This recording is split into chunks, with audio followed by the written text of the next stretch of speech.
안녕하세요. 저는 서울에 살고 있는 30대 여자입니다.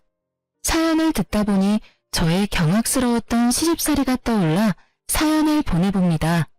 사연을 적는 지금도 그때가 떠올라 치가 다 떨리는데요.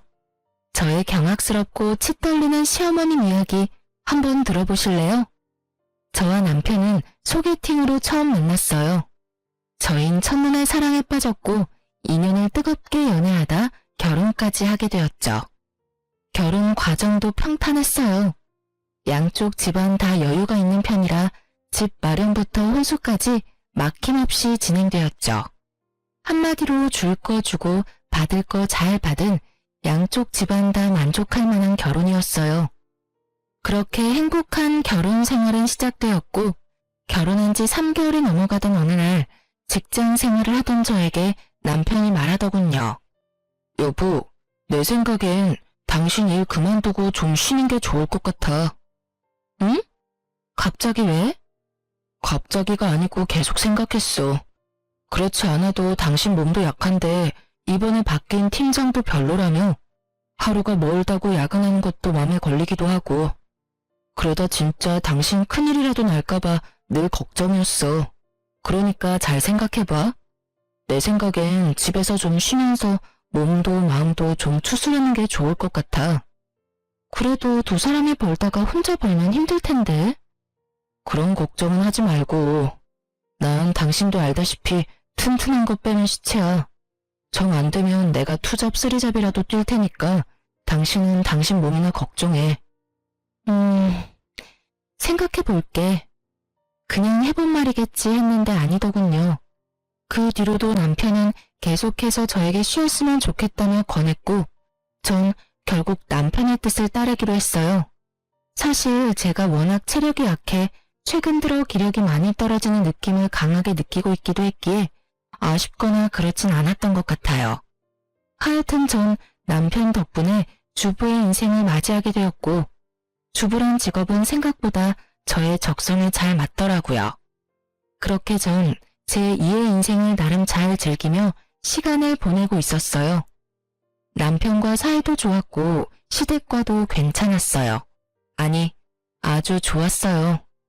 아버님은 오랜 지병으로 제가 시집을 오기 전부터 요양원에 계셔 저와 마주할 일이 거의 없었고 어머님은 연애할 때부터 워낙 자주 왕래하며 잘 지냈던 터라 사이가 좋은 편이었어요.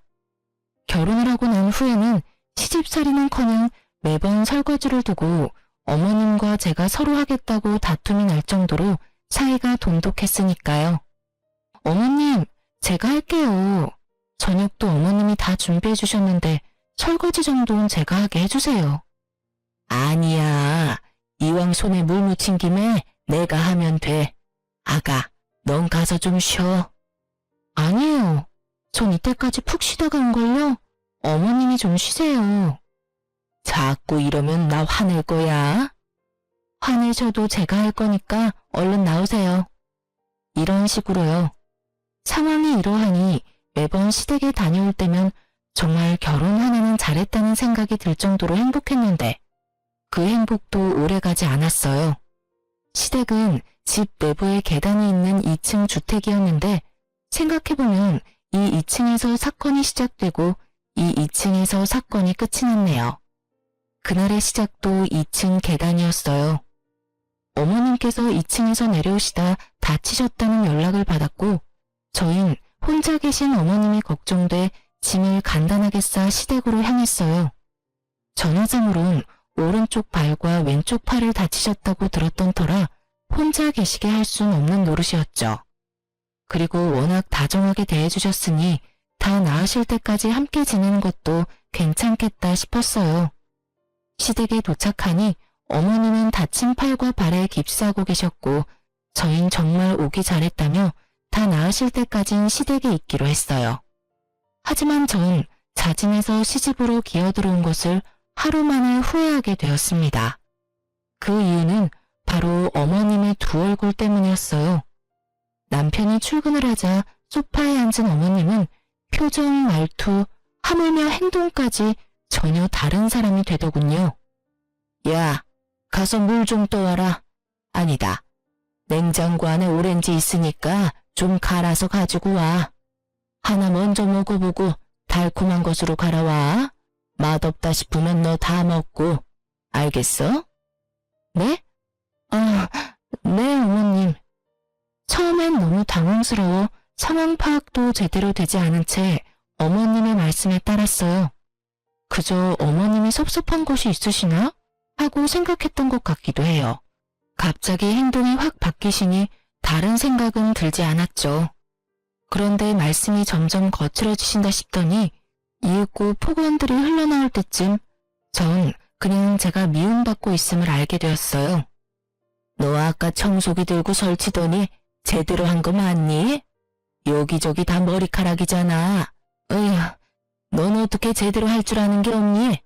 왔다 갔다 하면서 기계만 밀면 되는 것도 제대로 못하면서 우리 아들하고 결혼할 생각은 했는지. 아니, 애초에 시집갈 생각을 했던 자체가 난 놀랍구나. 양심이 없는 건지 뻔뻔한 건지. 죄송해요. 다시 할게요. 됐다. 하루 종일 청소만 할 거야? 내일 다시 대청소 싹 하고 지금은 저녁 준비나 하거라. 너 하는 꼴 보니 지금부터 시작해도 저녁까지 다 만들 수나 있을지도 의문이다.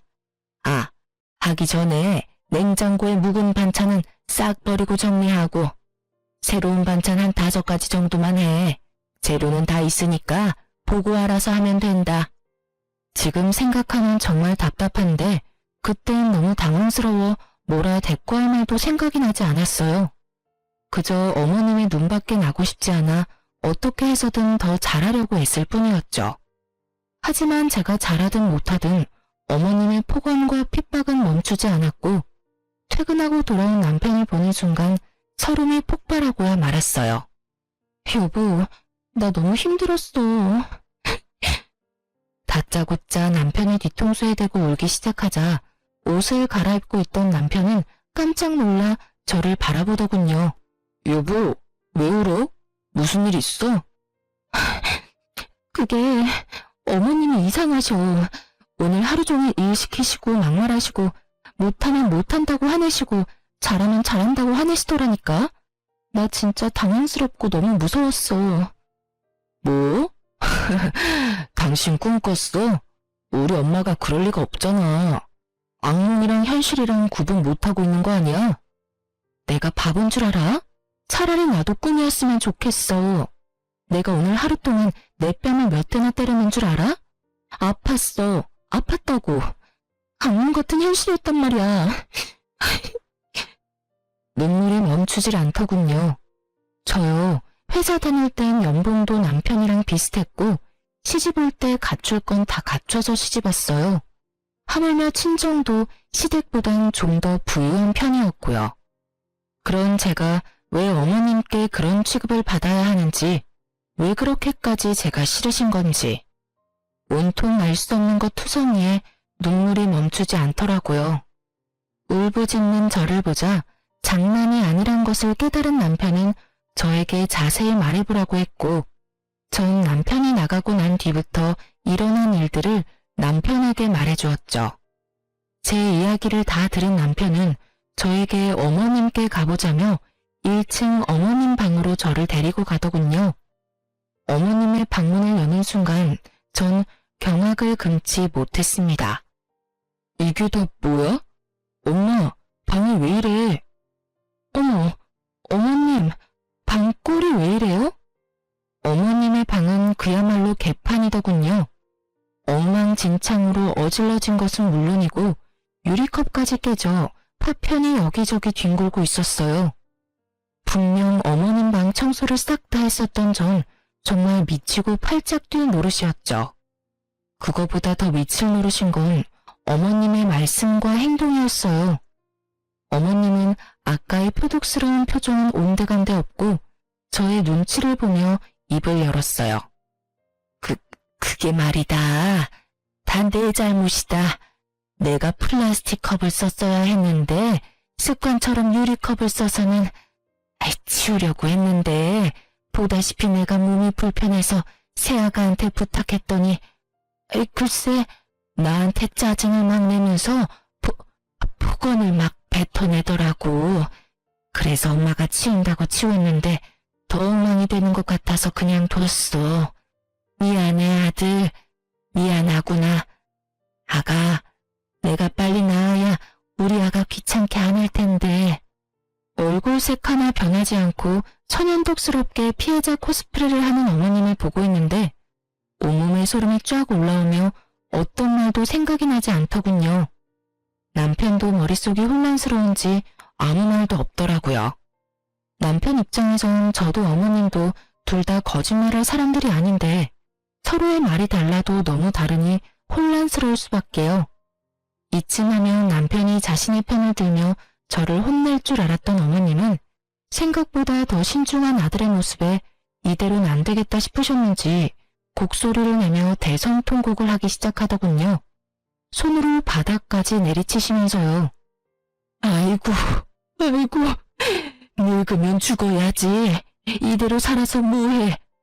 발도 불편하고 팔도 불편해서 방도 제대로 못 치우고 가시 집은 며느리 눈치나 보며 살아야 한다니. 아이고, 아이고. 어머님의 곡소리에 남편은 어머님을 달래며 저를 꾸중하는 척을 했어요. 입은 저를 나무라고 했었지만 눈은 윙크를 날리더군요.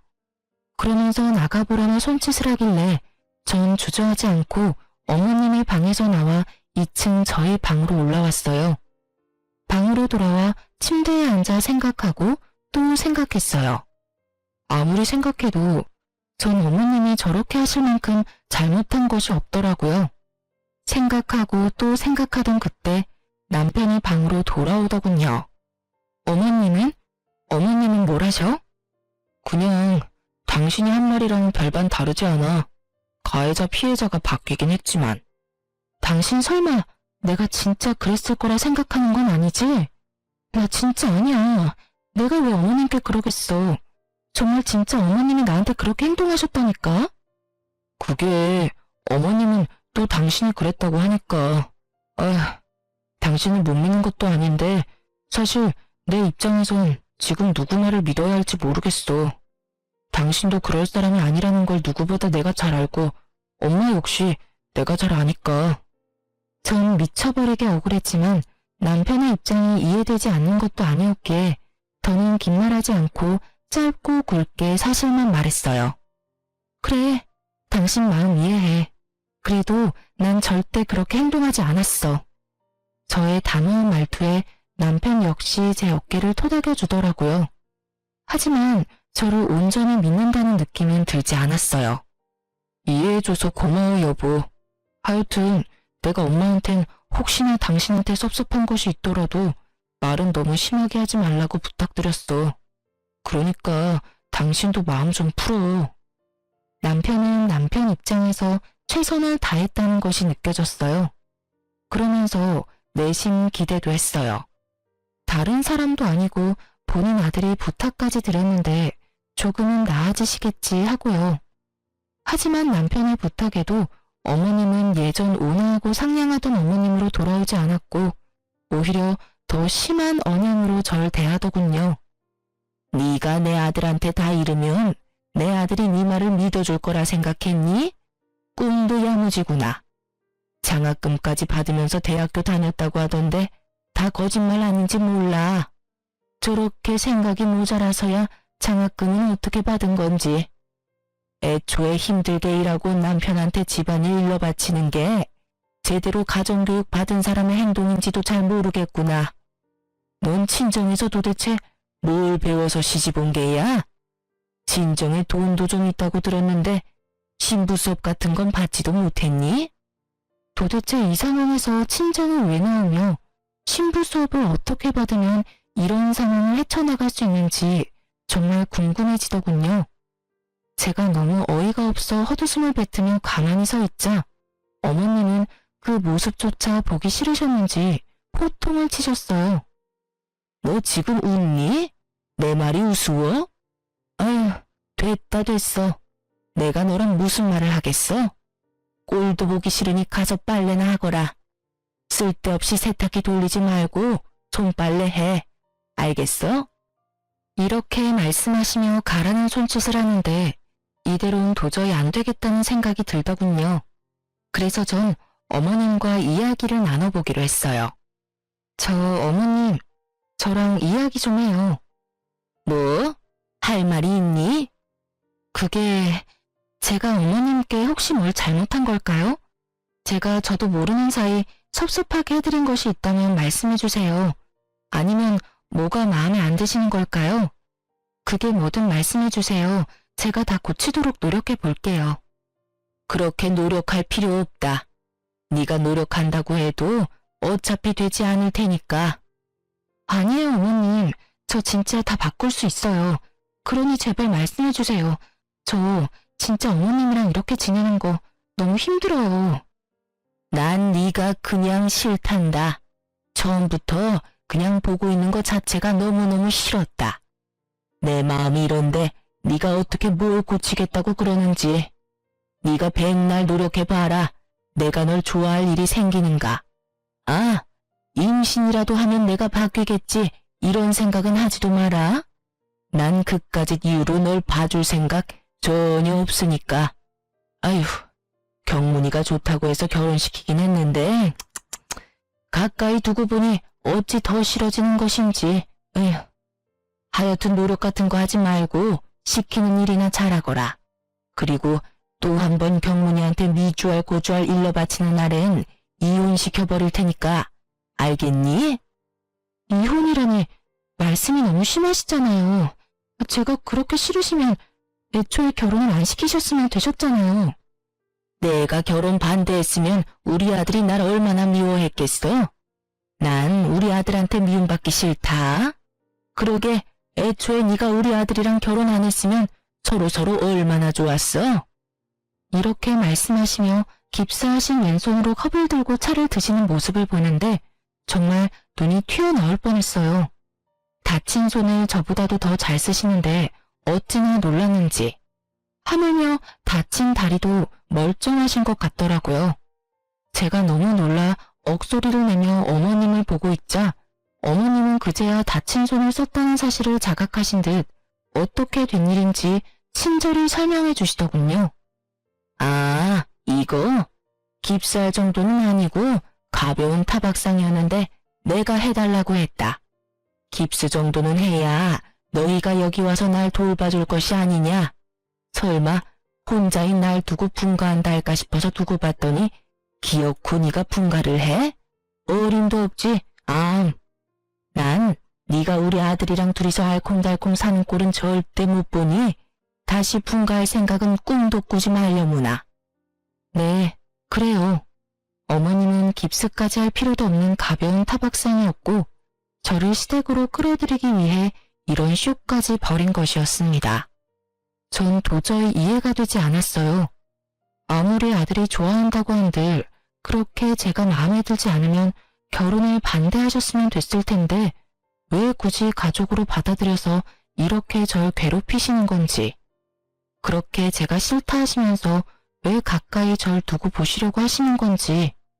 그 모든 것이 이해되지 않았고 그 상황들이 무섭게 느껴지기까지 했어요. 어머님은 작당을 하신 듯 남편이 있으면 골골골 곧 죽을 사람처럼 아픈 척을 했고 남편이 출근만 했다 하면 팔팔하기가 갓 잡아 올린 화로와 다름이 없더군요. 인간은 적응하기 나름이라고 하더니 제가 하루가 다르게 생기를 잃어가자 남편은 조만간 다시 나가자며 약속을 해주었고 그 약속을 받고 나니 곧 끝이 난다는 생각에 반복되는 어머님의 두 얼굴이 적응이 되더군요. 적응이 되고 나니 어느 순간부턴 두려움은 점차 사라지고 한 귀로 듣고 한 귀로 흘리며 어머님의 뜻대로 움직여주고 있었습니다. 어머님이 말을 해봤자 논리가 통하는 사람도 아니었고 논리가 통하는 사람이라고 한들 제가 무조건 싫다는 사람에게 굳이 입씨름을 하며 힘을 빼기 싫다는 생각이 컸던 것 같아요. 거기에다 전 남편을 너무 사랑했고 그렇게 사랑하는 남편과 이혼할 생각이 조금도 없었기에 싸우기보다 피하는 것을 선택했죠. 왜 그런 말도 있잖아요. 똥이 더러워서 피하지 무서워서 피하나. 그 당시에 어머님은 저에게 더러운 똥 그 이상 그 이하도 아니었습니다. 하지만 그 더러운 똥을 더는 피하고 있을 수만은 없는 일이 일어났어요. 그날은 어머님이 대청소를 시키신 날이었고 전 청소의 마무리로 쓰레기를 버리려 쓰레기통을 비우고 있었어요. 그런데 통 안에서 익숙한 것들이 쏟아져 나오더군요. 제 옷, 립스틱, 매니큐어, 향수까지. 옷과 립스틱은 망가져 있었고 나머지는 다 쏟아져 빈병이더군요. 아무리 생각해도 전 버린 적이 없는데 제 물건이 그런 꼴로 쓰레기통에 들어가 있는 것을 보고 있자니 어리둥절하더라고요. 회생 불가한 옷과 빈통을 들고 서 있었고 그런 저를 본 어머님이 다가오시며 말을 했어요. 그거 내가 버렸다. 앞으로는 그런 색 옷, 물건은 사지 말거라. 안목하고는. 아, 너무 파이거나 짧은 옷도 내가 다 버렸으니 그런 줄 알아. 며칠 전부터 옷과 화장품 등 찾는 물건이 보이지 않는다 싶더니 전부 어머님이 버리셨던 것이었어요. 어머님이 버리신 것들은 주로 빨간색, 다홍색 등 붉은 계열의 색들이었는데 어머님은 그 색이 꼴보기 싫다며 다 버리셨다고 하시더라고요. 그러면서 하시는 말씀이 가관이었어요. 너 그런 옷 입고 우리 경문이 쫓아다녔니?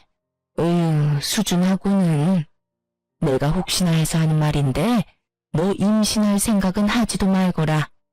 난 너 같은 애한테서 내 손주 볼 생각은 전혀 없으니까.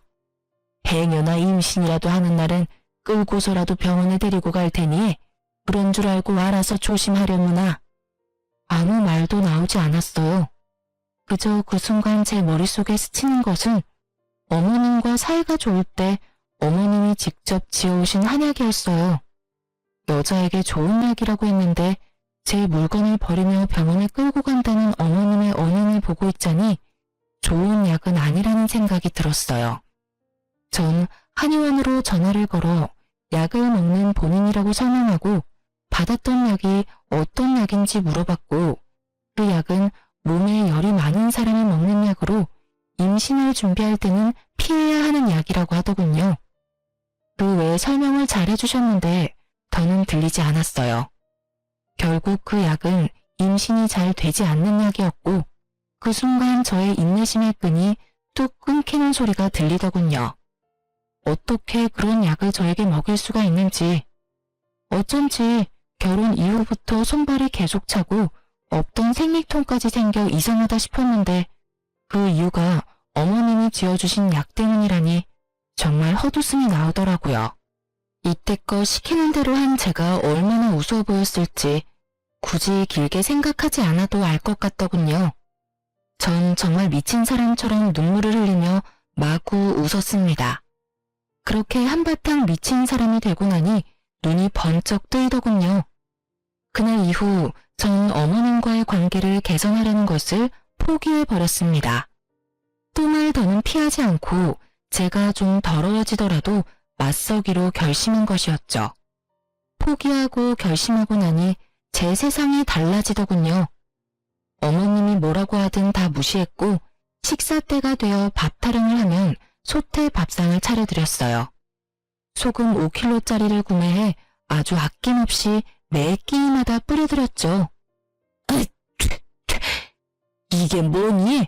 다른 건 둘째치고 밥까지 짠 게 말이 돼? 너 혹시 일부러 이랬니?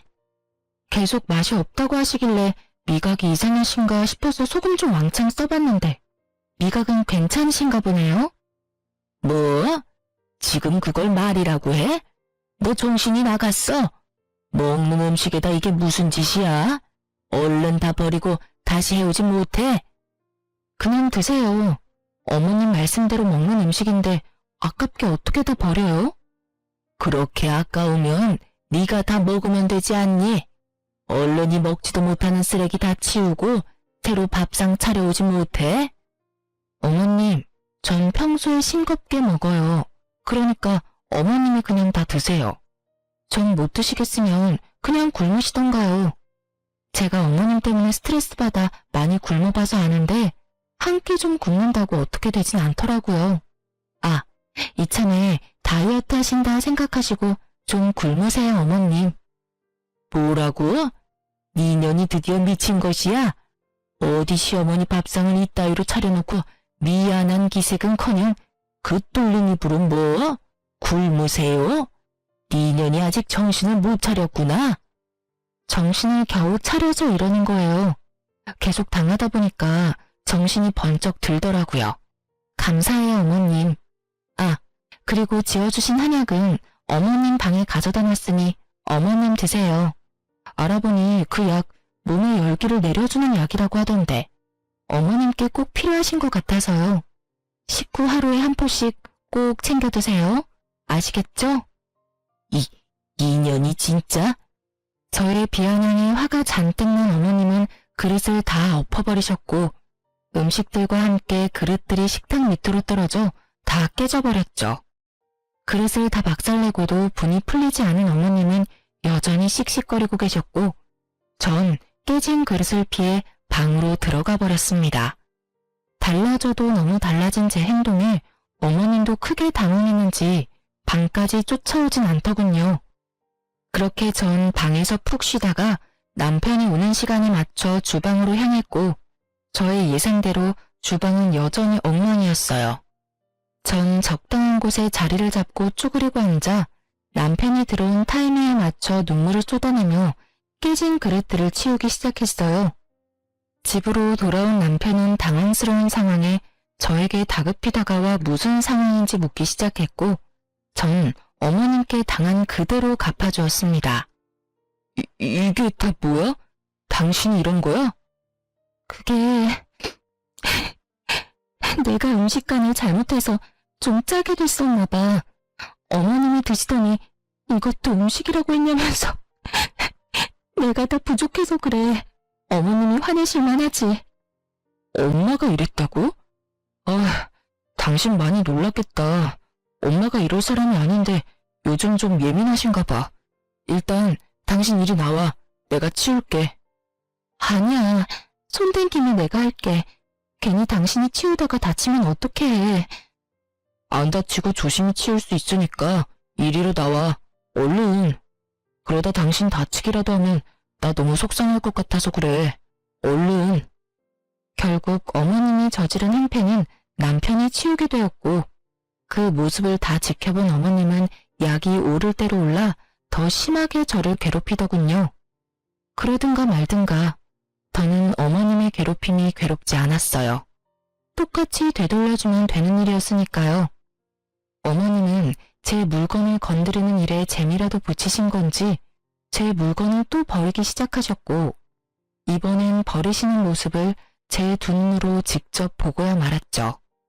제가 제일 아끼는 다홍색 팬츠를 다 뜯어버리고 계시더군요.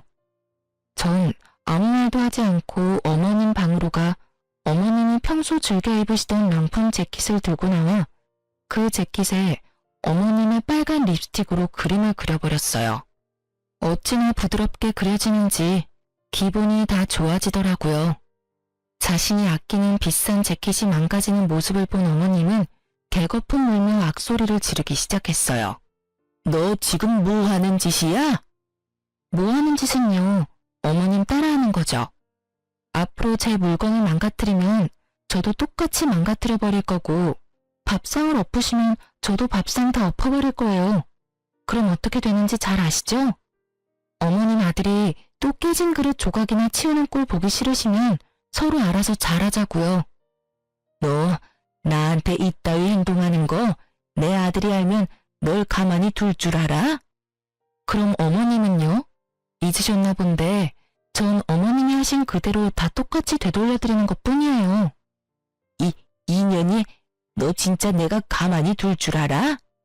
어머님은 화가 날 대로 나셨는지 소리를 지르며 제 머리채를 잡으려고 손을 뻗으셨고 전 가뿐히 피하고 어머님 손을 낚아채며 말했어요. 어? 이것도 조심하셔야 할 거예요.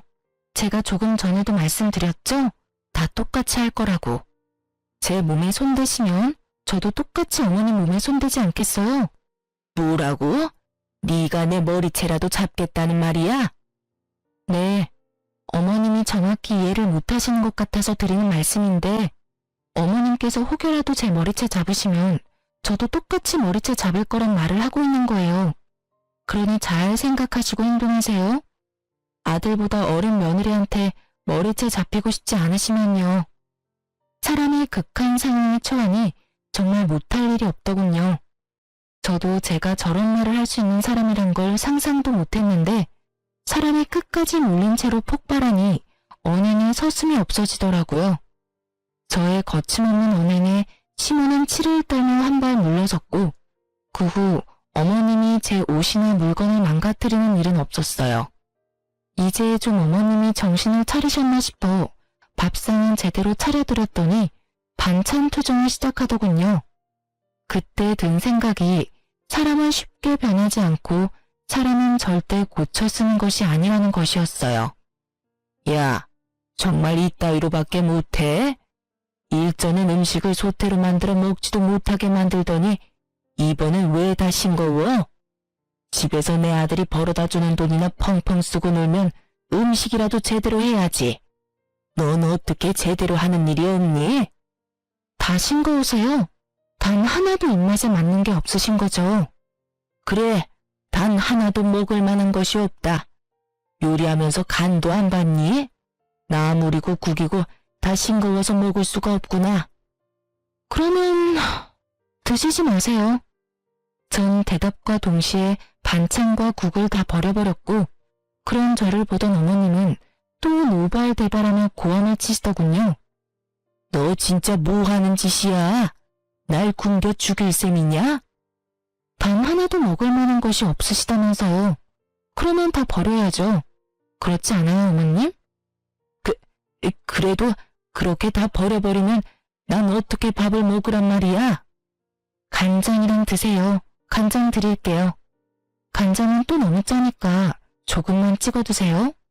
짭짤하니 밥은 잘 넘어가겠네요. 전 어머님께 간장을 내어드렸고 어머님은 할 말을 잃으셨는지 간장이 담긴 종지만 넉넉히 보고 계시더군요. 그 표정이 아직 잊히지 않네요. 지금도 그 표정만 떠올리면 너무 통쾌하다니깐요. 하여튼 어머님은 이대로 안 되겠다 싶으셨는지 퇴근하고 돌아온 남편을 붙잡고 미주알 고주알 이르시더군요. 아들, 나 좀 살려다오. 저게 내 물건도 자기 마음대로 막 버리더니 밥도 제대로 안 주는구나. 이 엄마 굶어 죽게 생겼어.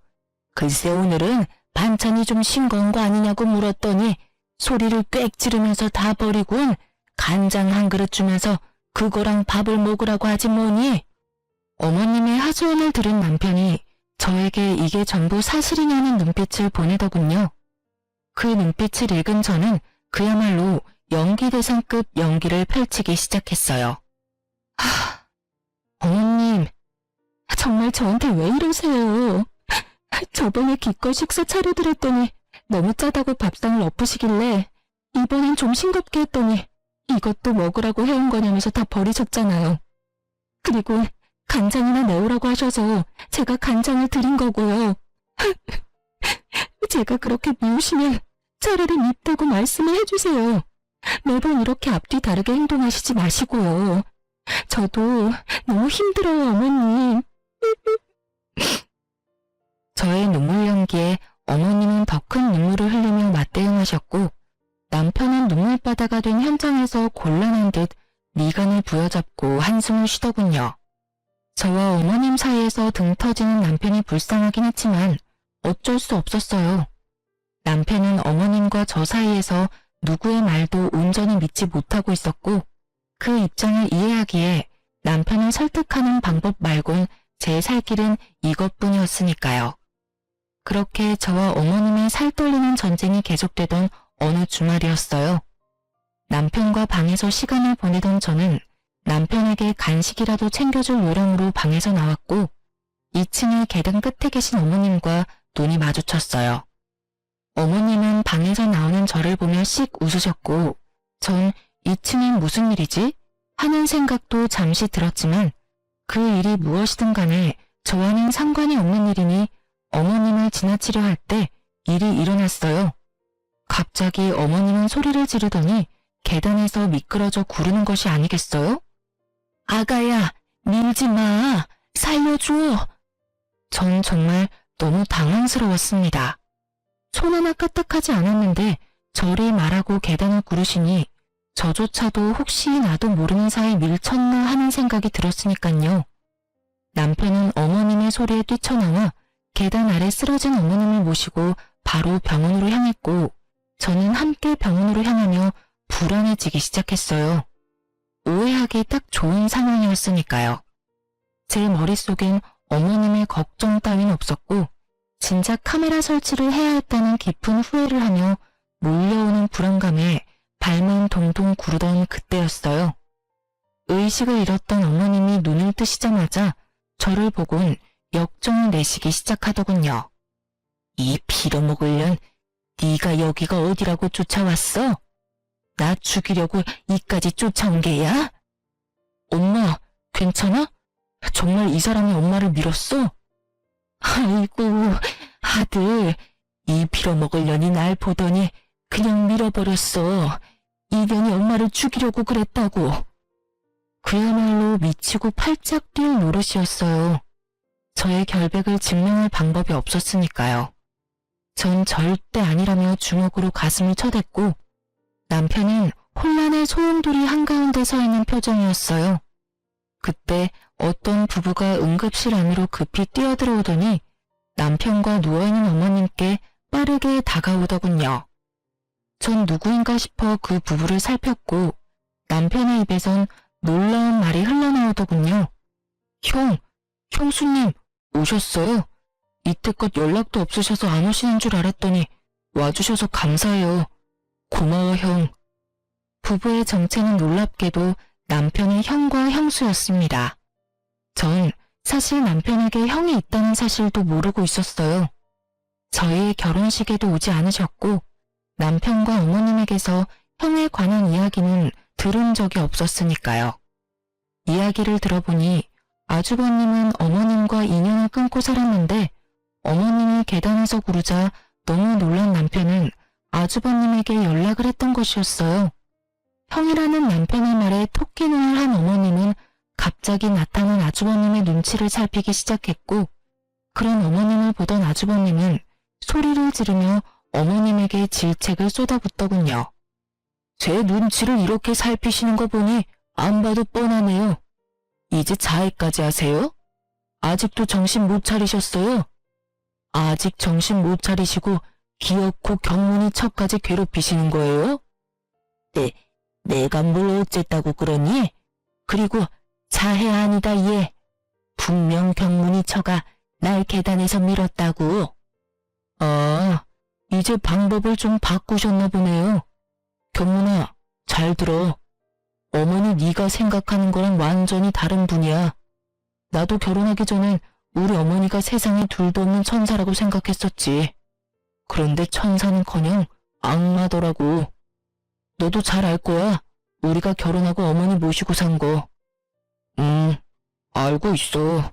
같이 살다가 사소한 말다툼으로 분가한 거라고 들었는데 그게 아니었어? 아주버님이 무어라 말을 꺼내시려는 순간 어머님이 소리를 고래고래 지르시며 아주버님을 제지하려고 하셨지만 아주버님은 어머님의 모든 말과 행동을 무시한 채 이야기를 이어나가셨어요. 그 이야기는 남편과 저를 충격에 빠뜨리기에 모자람이 없었죠. 사소한 말다툼? 그걸 사소하다고 할 수 있나? 어머니가 네 형수한테 어떻게 했는 줄 알아? 하나부터 10까지 다 간섭하시고 형수 회사 출근하면 계속 전화하고 일하느라 전화 못 받으면 회사 찾아가서 행패까지 부려서 회사까지 그만두게 했어. 회사도 그만두고 집에서 계속 있게 되니까 그거 가지고도 얼마나 호되게 시집살이 시킨 줄 알아? 나 출근하고 나면 1분도 못 쉬게 하고 하루 종일 집안일 시키시고 욕하시고 심지어 내가 보는 앞에서도 핀잔 주고 가정교육 들먹이는데 내가 이 사람한테 미안해서 고개를 들고 살지 못했어. 어머니한테 제발 좀 그만하시라고 부탁까지 해봤는데 그만하시기는커녕 네 형수 머리채까지 잡더라. 내가 그 모습 보고 이대로는 도저히 안 되겠다 싶어서 독하게 마음먹고 어머니하고 연 끊고 나온 거야. 네 상견례 때나 결혼식 때도 어떻게 해야 하나 고민 많이 했는데 어머니 꼴도 보고 싶지 않아서 안 갔어. 내가 오죽했으면 하나뿐인 동생 결혼식까지 안 갔겠어. 오늘도 네 연락받고 어떻게 해야 하나 고민 많이 했는데 아무리 생각해도 네 부인이 어머니를 밀쳤을 리가 없을 거란 생각이 들어서 와봤더니 역시가 역시네. 눈치 딱 보니 혼자 쇼하신 게 분명하다. 너도 생각 잘해. 지금 상황 보니까 네가 어떤 마음인 줄은 잘 알겠는데 네가 생각하는 것하고 현실은 많이 다르니까 말이야. 알고 보니 형님과 아주버님은 결혼 이후 어머님과 함께 살았는데 그땐 지금처럼 뒤로 괴롭히는 것이 아닌 대놓고 괴롭혔다고 하더군요. 어머님의 시집살이가 너무 심해 그걸 지켜보던 아주버님이 결국 어머님에게 절연을 선언하고 집을 나가셨던 것이었고요. 그 당시 남편은 대학교 기숙사에 있었던 터라 이 사실들을 알 수 없었고 그저 어머님의 말씀대로 사소한 말다툼 때문에 연락하지 않고 지낸다고만 알고 있었다고 하더군요.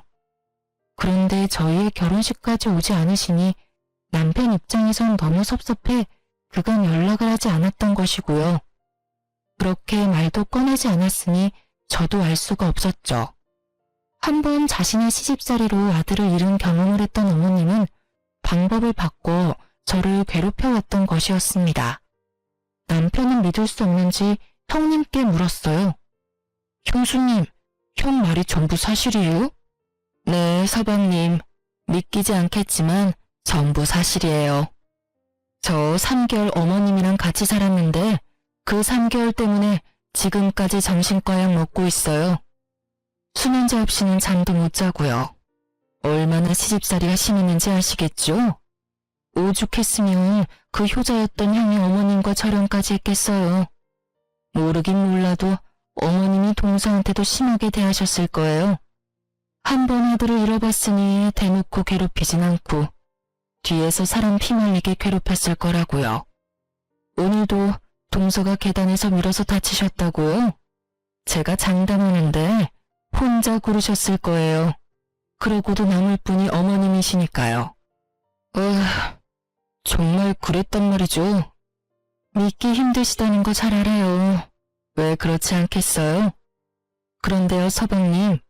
세 사람이 똑같은 말을 할 때는 그 이유가 있지 않을까요? 저랑 형 말을 믿지 못하시겠다면 서방님 아내 말이라도 믿어주세요. 다 진실이니까요. 형님의 증언까지 들은 남편은 마지막으로 절 바라보더군요. 그래서 전 모든 사실을 남편에게 말해주었습니다. 형님 말씀이 맞아.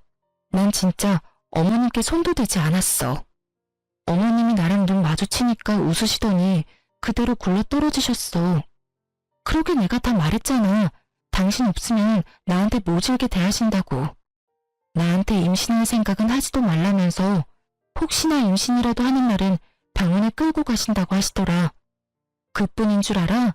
나한테 지어주신 한약도 알고 보니까 몸에 열 많은 사람이 먹는 약으로 임신 준비 중인 사람들은 절대 먹으면 안 되는 약이라고 했어. 난 그것도 모르고 얼마나 열심히 먹었는데. 물론 나도 어머님께 모질게 굴긴 했어. 그런데 그건 어머님이 그렇게 행동하시니까 나도 살려고 그랬어. 그렇게 하지 않으면 내가 죽을 것만 같아서. 어머님도 똑같이 당해보셔야 내가 얼마나 괴로운지 아실 것 같아서.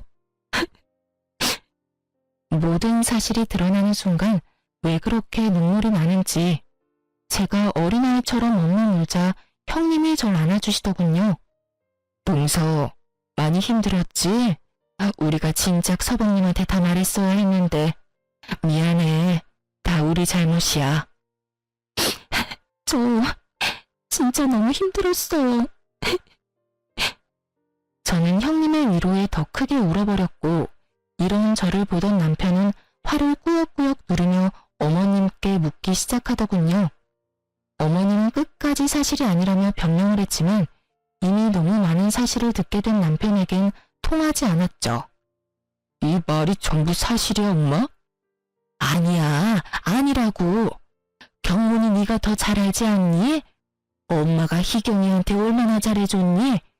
저 손에 물 묻히기도 아까워서 매번 엄마가 뒷정리도 다 하는 거 네 눈으로 다 봤잖아. 정말 아니야. 믿어줘, 아들. 거짓말. 난 정말 엄마를 믿었어. 희경이가 정말 힘들다고 하면서 우는데도 엄마를 믿었다고. 그런데 엄마가 어떻게 그럴 수가 있어? 정말 아니야, 아들. 엄마 좀 믿어줘. 엄마는 정말 그럴 사람이 아니야. 그럼 형이랑 형수, 그리고 희경이까지 다 거짓말을 하고 있다는 말이야? 그래, 다 거짓말을 하는 거야. 진짜야. 아들, 경민아, 엄마 말 좀 믿어줘. 울지도 마. 우는 것도 진짜 소름 끼치니까. 엄마가 어떻게 그럴 수가 있어? 내가 엄마를 얼마나 믿었는데. 나도 당장 분가할 테니까 그런 줄 알아. 형처럼 영까지 끊을 생각은 아니지만 자주 보고 살진 못할 거야. 남편은 씩씩대며 이렇게 말했고, 그런 남편의 말을 듣던 어머님은 그대로 정신을 잃으셨어요. 그 후 깨어나신 어머님은 충격이 크셨는지 치매 증상이 나타나더군요. 남편을 보며 여보라고 했다가 아주버님의 이름을 부르실 때도 있었고요. 하지만 그 정신없는 와중에도 저만 보면 제 머리채를 잡으려고 애쓰시더군요. 이 미친년, 니년 때문에 내 아들이 나한테 소름이 끼친다고 했어. 다 니년 때문이야. 다 니년 때문이라고. 엄마, 정말 왜 이래? 희경이가 무슨 잘못을 했다고 이래? 여보, 저년이 글쎄 우리 아들이랑 내 사이를 다 갈라놨어요. 첫째 며느리도 내 아들을 뺏어가더니 저년마저 내 아들을 뺏어갔다고요. 너 이년 이리로 못 와? 내가 너 가만히 안 둘 거야. 이런 어머님의 본 모습을 눈앞에서 보게 된 남편은 저를 어머님에게서 완전 격리를 시켜주었고, 전 그 후론 어머님을 볼 수 없었어요. 그 후 남편은 어머님의 거처를 고민하는가 싶더니 아버님이 계시는 요양원에 어머님을 함께 모시더군요. 어머님을 요양원에 모셔다 드리고 집으로 돌아온 남편은 저를 꼭 안아주며 말했어요. 여보, 미안해. 내가 진작 당신 말을 믿었어야 했는데 내 입장에선 두 사람 다 하는 말이 너무 틀리니까 한 사람 말만 믿는 게 어렵더라고. 정말 미안해. 당신 입장이 어떤지는 나도 잘 알고 있었고 이해도 했어. 다만 내가 너무 힘들고 괴로우니까 당신도 미워지는 순간이 있긴 했어. 미워지는 순간만 있었다니 당신한테 참 고맙다. 나 같으면 사랑이고 뭐고 당장 이혼하자고 했을 텐데. 하여튼 다 고맙고 다 너무 미안해 여보. 내가 앞으로 살면서 다 갚을게. 다신 당신 눈에 눈물 나게 하는 일 없도록 할게. 남편은 진심으로 저에게 용서를 구했고 전 그런 남편을 안아주며 용서해 주었어요. 그 이후 남편과 전 잘 지내고 있습니다. 어머님과 아버님은 남편만 가끔 찾아뵙고 있어요. 어머님은 아직까지도 보고 싶지 않은데 아버님과 한 병실에 모시고 있어 어쩔 수 없이 함께 뵙고 오는 것 같았어요. 저도 어머님에 대해선 말도 꺼내지 않고 남편 역시 저에게 어머님의 이야기는 꺼내지 않으니 자세히 알진 못하지만요. 요양병원 비용은 아주버님과 상의해본 결과 시댁 집을 팔아 충당하기로 결정했습니다. 어차피 그 누구에게도 좋은 추억이 있지 않은 집이었기에 처분하고 그렇게라도 쓰자는 것이 형제의 뜻이었어요.